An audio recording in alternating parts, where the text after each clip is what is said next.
as kids and all the stuff we have now. But I guess the person that spent the most time with me was my mom.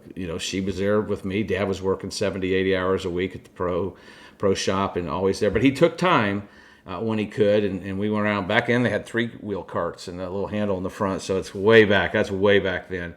And I grew up on next to the 17th green and the 15th tee, and I was probably 2 or 3 years old, and I guess my first 9 holes was when I was 5. But Mom always really paid attention to what my grip was like, what my setup was like. That's the things Dad had told her to look for, and those were the fun times. I even built my own little golf course in the backyard because I had a pretty good sized area, and I'd dig holes out, put a Campbell soup can in the ground, and I'd make my own flags and all that stuff. And I got a little adventuresome and actually dug a hole on the championship tee of 18, which was right in my yard. It was actually on my golf course, I thought, and I got busted on that. But it was just a lot of fun times there, just as a young kid doing that.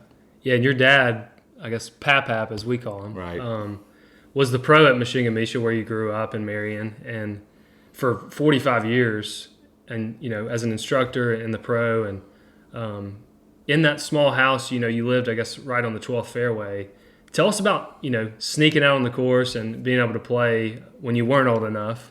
I believe you were 9 years old. You said. Yeah, we moved to this house when we had Jackie. So Jeff, my brother, was born. He's 4 years younger, and it was really 100 yards from the golf club or from the clubhouse.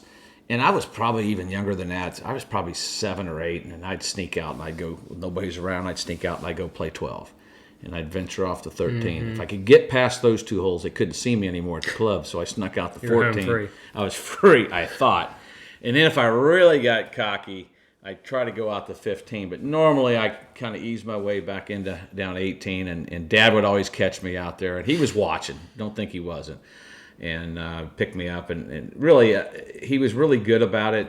He didn't want me to break the rules because to him, we were just, staff. We weren't members. And I don't know, that kind of was a bummer to me. I never understood that because I always felt like, not inferior, but I was like a notch below everybody. And Right. and that kind of bothered me a little bit. But I understood that's just my role in life. And when I finally got to be 9 years old, I could go out and play at certain hours. Because back then you couldn't play only certain hours as a kid. And even the ladies weren't allowed because there was just these crazy rules they had. Right. And I just loved to play. We didn't have a driving range. They had a swimming pool.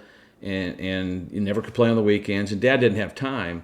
But it was great because, he'd let me. I remember one time he caught me, and I was probably maybe just almost 9, and he said, "All right, you're suspended for a week." And I was, oh man, I cried, and I was like counting the days down and checking them off when I could get back out and play. Right. And that was just tough. I just loved to play, and that was just one of the passions I had early on, I guess, just because it was right there in front of me.